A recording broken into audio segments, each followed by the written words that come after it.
Hello नमस्कार। तो कैसे हो आप सभी। स्वागत है आप सबका आपके अपने YouTube channel him study group में। तो जैसा कि आपकी डिमांड थी कि प्रपोजिशन पे वीडियो लाइए, ठीक है। तो प्रपोजिशन पे आपकी वीडियो आज लेके हम हाजिर हैं। तो प्रपोजिशन पे आपकी जो भी बनेगी वीडियो जितनी भी, तो मैं कोशिश करूँगा कि धीरे धीरे सारा कंसेप्ट जो है वो क्लियर करने की, ठीक है। बाकी और आपके इंग्लिश के मॉक टेस्ट की या फिर इंग्लिश की और भी वीडियो जिसमें आपके आर्टिकल्स वगैरह हैं, उसकी प्लेलिस्ट बना देगी। आप प्लेलिस्ट से जाके वहाँ के उन वीडियो को देख सकते हैं, ठीक है। तो सबसे पहले तो हम देखेंगे प्रेपोजिशन। प्रेपोजिशन होती क्या है। ऐसे तो आपको पता है कि ये प्री और पोजीशन, इतना सबको पता है इसकी डेफिनेशन किसी चीज़ की प्री पोजीशन, लेकिन किसकी प्री पोजीशन, ठीक है। तो इसका सिंपल सी बात है कि प्रेपोजिशन का मतलब होता क्या है। सिंपल सी इसकी डेफिनेशन तो एक ऐसे है कि एक वाक्य में एक ऐसा कोई शब्द या सेंटेंस के अंदर कोई एक ऐसा नाउन या प्रोनाउन का संबंध सेंटेंस के दूसरे नाउन या प्रोनाउन से इस्टेब्लिश करता है, ठीक है। ये तो इसकी होगी डेफिनेशन। तो हमें जो वो डेफिनेशन पे, ये तो ठीक है पर रट्टा मारने वाली डेफिनेशन है, लेकिन सिंपल भाषा में जो साफ तरीके से प्रेपोजिशन का काम क्या होता है वो समझते हैं, ठीक है। प्रेपोजिशन का काम होता है एक एडिशनल इंफॉर्मेशन ज्वाइंट करना, ठीक है। जैसे आपका कोई वाक्य है तो उसके अंदर, जैसे आपने कोई वाक्य बोला, जैसे यहाँ मैंने लिखा है कि आई वॉट अ बुक, यहाँ तक ये कंप्लीट है। यहाँ तक जो ये सेंटेंस कंप्लीट है कि आई वॉट अ बुक, मैंने एक बुक खरीदी, ठीक है। मैंने एक बुक खरीदी। अब आगे ये क्या लग गया, फोर। फोर क्या लगी, प्रपोजिशन लगी। मैंने एक बुक खरीदी, किसके लिए खरीदी, नेहा के लिए खरीदी, ठीक है। नेहा के लिए बुक खरीदी। तो ये आ गई फोर प्रपोजिशन। नेहा आ गई एडिशनल इंफॉर्मेशन, नेहा के लिए खरीदी। अब आगे आप सेंटेंस में जितनी मर्जी प्रपोजिशन जोड़ते जाओ, आगे जितना लंबा सेंटेंस बनाना चाहते हो उतना बना दो, ठीक है। तो मैंने बुक खरीदी किसके लिए, नेहा के लिए खरीदी। अब आगे मैं बोल रहा हूँ कहाँ से खरीदी, फ्रॉम दिल्ली, जगह से खरीदी, ठीक है। तो ये आगे आपकी एक एडिशनल इंफॉर्मेशन और यूज़ हो गई। कहाँ से खरीदी, दिल्ली से खरीदी। अब जो नाउन, ये भी नाउन आ गया, ये भी नाउन आ गया, नेहा। तो प्रपोजिशन का काम क्या हुआ, यहाँ तक तो आपका सेंटेंस कंप्लीट है। आई वॉट अ बुक, मैंने बुक खरीदी, किसके लिए खरीदी, नेहा के लिए खरीदी। कहाँ से खरीदी, दिल्ली से खरीदी। जो फिर आपकी डेफिनेशन है कि वाक्य का एक शब्द, जैसे एक सेंटेंस है, इस सेंटेंस का अन्य वाक्य में जो नाउन या प्रनाउन है, ये नाउन है, इनसे रिलेशन इस्टेब्लिश करने का काम होता है प्रपोजिशन का। सिंपल भाषा में एडिशनल इंफॉर्मेशन प्रोवाइड करना, एक अतिरिक्त जानकारी प्रोवाइड करना। लेकिन प्रपोजिशन से पहले आपको थोड़ा सा एक पता होना चाहिए कि पार्ट ऑफ स्पीच क्या होता है। इतना तो मैंने बता दिया, लेकिन पार्ट ऑफ स्पीच आपका अगर पता होगा तो आपको उससे ज़्यादा दिक्कत नहीं होगी। तो समझते पहले इसको पार्ट ऑफ स्पीच से पूरे सेंटेंस को। तो अब देखिए, जैसे आई क्या है, आई जो आपका क्या है, ये प्रोनाउन है, ठीक है। आई क्या है, आपका प्रोनाउन है। वाउट क्या है, वर्ब है। पार्ट ऑफ स्पीच आपको पूरा आनी चाहिए। ए क्या है, आर्टिकल है। बुक क्या है, नाउन है, ठीक है। बुक क्या है, नाउन। फोर क्या है, प्रपोजिशन है, ठीक है। नेहा क्या है, ऑब्जेक्ट। किसका ऑब्जेक्ट है, प्रपोजिशन का ऑब्जेक्ट है, ठीक है। फ्रॉम क्या है, प्रपोजिशन है। दिल्ली क्या है, प्रपोजिशन का ऑब्जेक्ट, ठीक है। प्रपोजिशन का हमेशा ऑब्जेक्ट होता है, ये ध्यान रखना अपना कि प्रपोजिशन का हमेशा जो है वो ऑब्जेक्ट होता है। तो आई बाउट, मैंने खरीदा। अब वर्ब से वट का रिप्लाई जो है वो क्या बनता है, ऑब्जेक्ट। आई वॉट, मैंने खरीदा क्या, वट। वर्ब से सवाल पूछना आपने। तो मैंने खरीदा, मैंने क्या खरीदा, आई वॉट आ बुक। बुक क्या आपका, बुक का पार्ट ऑफ स्पीच नाउन है। मैंने खरीदा, क्या खरीदा, बुक खरीदा, ठीक है। इसका क्या मिल गया, ऑब्जेक्ट मिल गया। और ऑब्जेक्ट का बनने का काम, और सब्जेक्ट और ऑब्जेक्ट, जो सब्जेक्ट बनता है, ठीक है, सब्जेक्ट और ऑब्जेक्ट ये बनने का काम कौन करते हैं। तो जो सब्जेक्ट और ऑब्जेक्ट बनने का काम करते हैं वो करते हैं नाउन या प्रोनाउन, ठीक है। ये ध्यान रखना कि नाउन या प्रोनाउन। और ऑब्जेक्ट, सब्जेक्ट और ऑब्जेक्ट हमेशा नाउन या प्रोनाउन बनेंगे। और प्रपोजिशन का हमेशा ऑब्जेक्ट होता है। प्रपोजिशन क्या होता है, हमेशा ऑब्जेक्ट होता है, इसका सब्जेक्ट नहीं होता। तो ये सिंपल सी बात आपने समझनी है प्रपोजिशन को पढ़ने से पहले कि प्रपोजिशन का काम क्या होता है। सिंपल लैंग्वेज में बात यह है कि प्रपोजिशन का काम होता है एडिशनल इंफॉर्मेशन प्रोवाइड करना, अतिरिक्त जानकारी, ठीक है। आप ऐसे रट्टा मारोगे कि वाक्य में एक नाउन या प्रोनाउन का दूसरे नाउन या प्रोनाउन से संबंध स्थापित करना ही प्रपोजिशन का काम होता है। तो फिर वो याद करने वाली चीज़ हो जाएगी। याद नहीं करना, अपने लॉजिकल चलना है, ठीक है। इंग्लिश वो पूरी लॉजिकल है, थोड़े बहुत याद करने पड़ते हैं कंसेप्ट, जहाँ याद करने की जरूरत होगी वहाँ याद करेंगे, जहाँ लॉजिक लगेंगे वहाँ लॉजिक चलेंगे, ठीक है। पर सबसे पहले आपको पार्ट ऑफ स्पीच का पता होना चाहिए कि पार्ट ऑफ स्पीच क्या है। जैसे आई आ गया आपका प्रोनाउन, बाउट आ गया वर्ब, वर्ब से वट का रिप्लाई हो गया, जैसे क्या वर्ब से वट का रिप्लाई आना चाहिए तो वो ऑब्जेक्ट बनता, और ऑब्जेक्ट बना आपका बुक यहाँ पे। और ऑब्जेक्ट बनने का काम मैंने आपको बता दिया कौन करता है, नाउन या प्रोनाउन। आ गई बुक आपकी नाउन, ठीक है।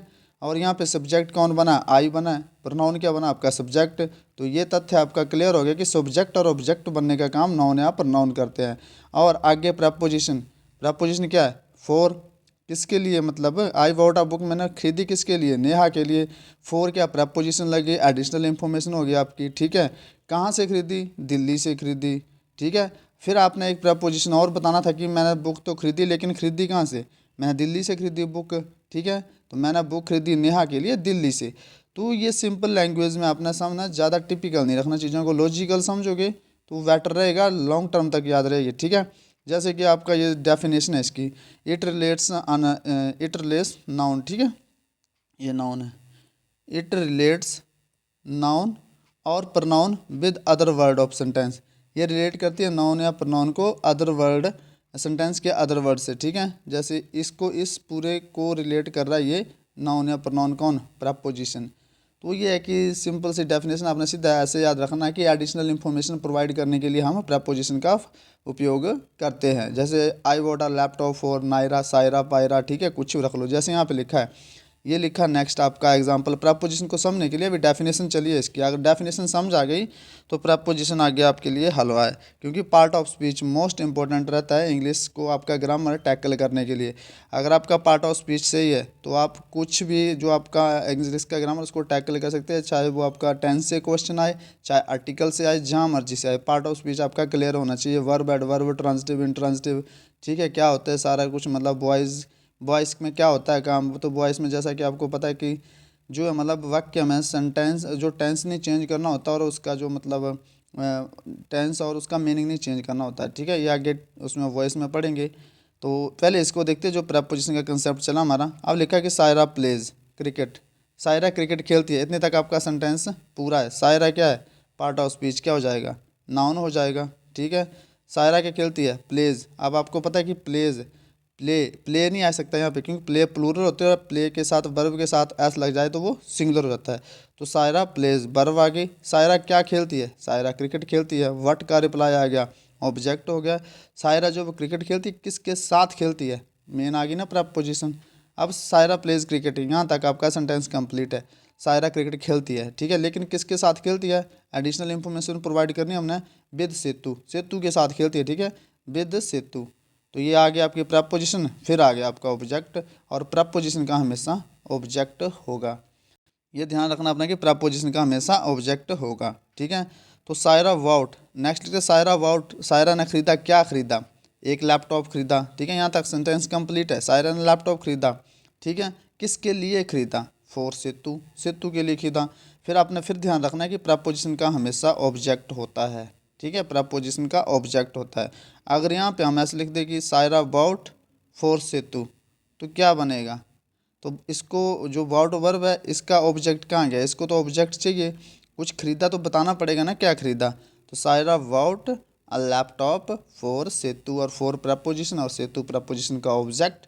तो ये थी थोड़ी डेफिनेशन आपकी प्रपोजिशन की, जो आपको पता होना चाहिए। बेसिक पूरा क्लियर करके बता दिया कि आपका प्रपोजिशन की डेफिनेशन क्या होती है। अगर डेफिनेशन आपको समझ है तो आगे जो आपका ईजिली चलेगा, ठीक है। ध्यान रखना प्रपोजिशन का ऑब्जेक्ट होता है और प्रपोजिशन का काम होता है एडिशनल इंफॉर्मेशन प्रोवाइड करना, ठीक है। चलते अब नेक्स्ट जो अपने प्रपोजिशन है मेन, तो सिंपल सा बेसिक से थोड़ा सा स्टार्ट करेंगे, बाकी आगे तक चलते रहेंगे, थोड़ा एडवांस लेवल तक के भी और थोड़ा बेसिक से भी। जिनको प्रपोजिशन के बारे में इतना नॉलेज है, जिनको नहीं है, सब के लिए इम्पोर्टेंट है, ठीक है। जिनको आता है वो उनकी रिवीजन हो जाएगी, जिनको नहीं आता वो सीख लेंगे। तो स्टार्ट करते हैं आज का फर्स्ट जो आपका प्रपोजिशन है, यूज़ ऑफ ऑन, एट, इन। तो सबसे पहले, ठीक है, सिंपल सा definite time, definite time and location के लिए आप क्या यूज़ करते हैं, एट, ठीक है। और डेफिनेट डेज और डेट के लिए ऑन, और डेफिनेट मंथ और ईयर के लिए इन। सिंपल सी बात है, जहाँ भी आपका डेफिनेट लोकेशन है वहाँ पे आप ऐट का यूज़ करेंगे, ठीक है। जैसे इसका एग्जांपल देता हूँ मैं ऐट का, जैसे आई विल मीट यू, ठीक है, at 9 o'clock। I will meet you at 9 o'clock। मैं तुमसे मिलूँगा कब? 9 बजे, ठीक है। ये फिक्स टाइम आ गया आपका ना, ये टाइम आ गया, डेफिनेट टाइम आ गया आपका, फिक्स टाइम आ गया एट 9 o'clock। मैं आपसे मिलूँगा 9 बजे, ठीक है। फिर मैं बोलता हूँ कि मैं तुमसे मिलूँगा कहाँ पर? रेलवे स्टेशन पर। तो जैसे आई विल मीट यू, ठीक है, कहाँ मिलूँगा? Eight railway station. Railway station क्या आपकी लोकेशन है, रेलवे स्टेशन क्या आपकी लोकेशन है। तो I will meet you at railway station, तो ये आ गया आपका लोकेशन, ये आ गया आपका time. I will meet you at 9 o'clock। और आपको जैसा कि यहाँ इसमें लिखा है कि डेफिनेट टाइम के लिए, ठीक है, डेफिनेट टाइम और लोकेशन के लिए ऐट का यूज़ करेंगे। तो डेफिनेट टाइम क्या हो गया? I will meet you at 9 o'clock। और डेफिनेट लोकेशन क्या आ गई आपके पास? I will meet you at railway station. ये क्या रेलवे स्टेशन क्या है आपकी लोकेशन है, ये जगह कोई, ठीक है। और आपको लोकेशन के लिए बताया कि मैं आपको मिलूंगा कहाँ पर? रेलवे स्टेशन पर। तो आई होप आपको समझ आ गया होगा कि definite time and definite location में कैसे आपने यूज़ करना ये। तो ये था आपका डेफिनेट टाइम और लोकेशन का। सेकंड चलते हैं डेफिनेट डेज एंड डेट के साथ। तो जैसा कि आपको पता है कि डेफिनेट डेज एंड डेट के साथ हम क्या यूज़ करते हैं? ऑन, ठीक है। तो सिंपल सी बात है, एक ही लूँगा मैं आपके लिए एग्जांपल, आई विल, तो सिंपल सा है, I will meet you. I will meet you किसका पढ़ रहे हैं हम? अब हम पढ़ रहे हैं डेफिनेट डेज और डेट, ठीक है। I will meet you on Sunday, ठीक है, ऑन संडे, ठीक है। I will meet you on Sunday, मैं आपको मिलूँगा कब? संडे को मिलूँगा। फ्यूचर की बात हो रही है कि I will meet you on Sunday, मैं आपसे कब मिलूँगा? संडे को मिलूँगा। जैसे I will meet you on Monday, मैं आपको कब मिलूँगा? मंडे को मिलूँगा। तो जब डेफिनेट डेज की बात आती है तो आप यूज़ करते हैं क्या? ऑन का यूज़, ठीक है। तो ये आ गया आपका I will meet you on Sunday, I will meet you on Monday. तो सिंपल सी बात है कि डेफिनेट डेज की बात करी गई है तो आप यूज़ करेंगे ऑन, ठीक है। तो अब चलते हैं नेक्स्ट जो आपका डेज हो गया, अब डेट का, ठीक है। डेट अब डेट के बारे में देखेंगे। जैसे मैं लिखता हूँ, सायरा वाज वॉर्न ऑन 31 मार्च। तो सायरा पैदा हुई कब हुई?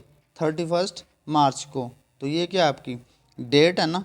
तो डेट के लिए आप क्या यूज़ करेंगे? ऑन का, ठीक है।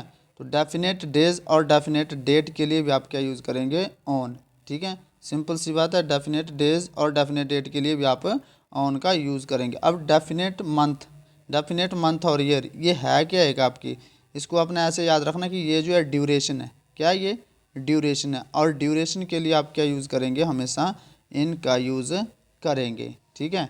तो अब चलते हैं हम डेफिनेट मंथ एंड ईयर के साथ है। तो जैसे डेफिनेट मंथ और ईयर, डेफिनेट मंथ आ गया आपका, ठीक है। फिर ईयर आ गया, ठीक है। फिर आपका वीक आ गया।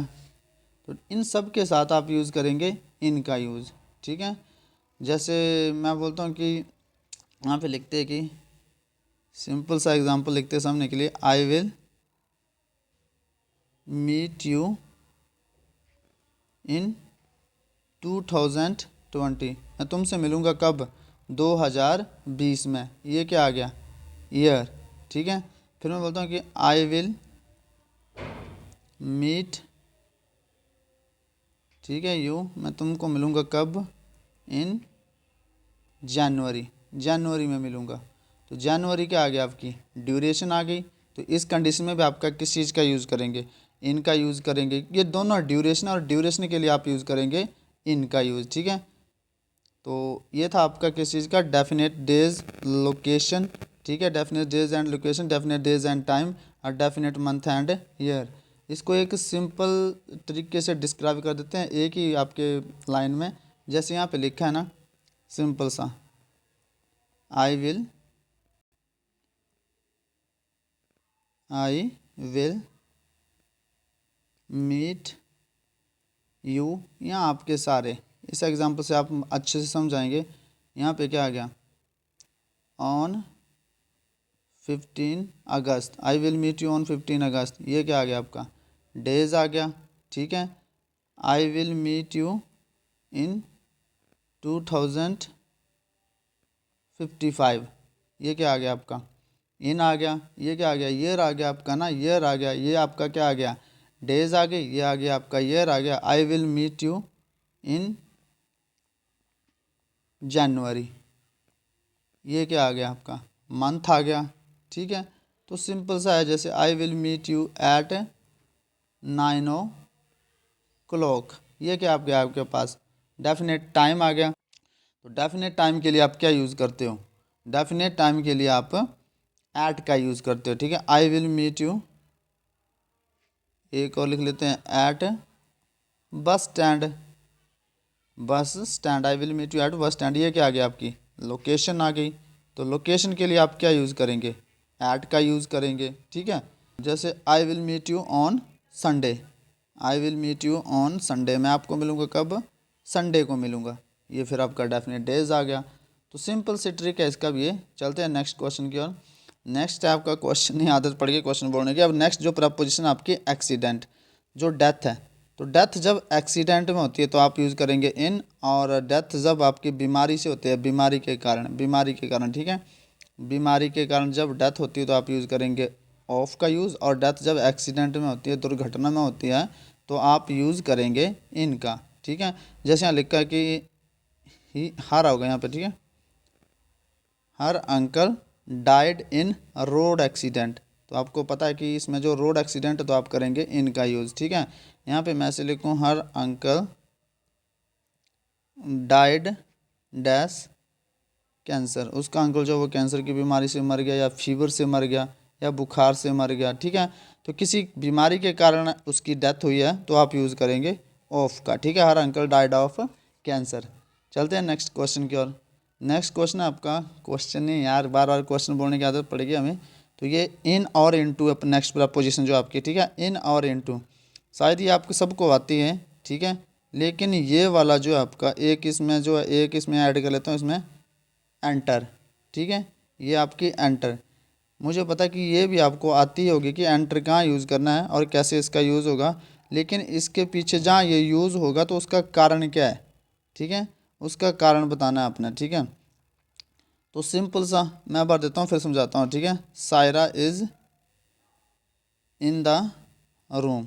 ठीक है, Saira is in the room, Saira, यहाँ पे वेंट लिख देता हूँ मैं, went in to the room. ठीक है, यहाँ पे लिख देता हूँ मैं, Saira came in to the room. अब नेक्स्ट लिखता हूँ मैं, सायरा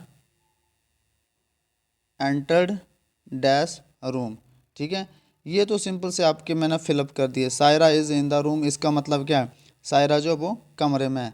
अब नेक्स्ट है कि Saira went in to the room, Saira ने कमरे में प्रवेश किया। वेंट इन टू का मतलब क्या होता है कि कमरे में प्रवेश किया। अब Saira came in to the room, Saira आई, कहाँ आई, कमरे में आई, तो इसका मतलब क्या, इनटू हुआ, प्रवेश किया। अब नेक्स्ट है आपका सायरा एंटर द रूम, यहाँ पे क्या लगेगा, इनटू या इन वगैरह, इनटू या इन वगैरह लगेगा यहाँ पे, तो यहाँ पे जो ना इनटू लगेगा और ना ही इन लगेगा, यहाँ पे दोनों में से कोई नहीं लगेगा।